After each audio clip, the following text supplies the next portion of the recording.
அம்மா தர்மம் பண்ணுங்க அம்மா. அம்மா தர்மம் பண்ணுங்கப்பா. சாப்பிட்டு நாளாச்சுமா, வயது பசிக்குமா. சோறாவது போடுங்கம்மா. தர்மம் பண்ணுங்கம்மா. அம்மா ஏதாவது தர்மம் பண்ணுங்கம்மா.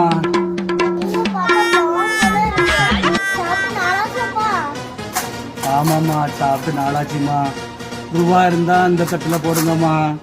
சோறு மிச்சம் இருந்தா இந்த தட்டில் போடுங்கம்மா.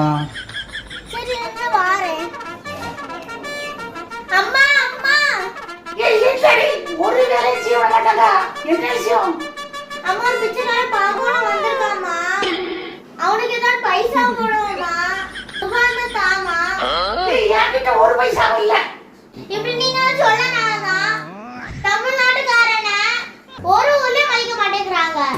உள்ளே ஒரு ஒத்துமை இல்ல. பின்ன அடுத்தவன் நம்மளுக்கு எப்படி உதவி பண்ணுவான்? இப்ப நிறைய பேச வேண்டியது. நான் கொஞ்சம் போட்டுட்டு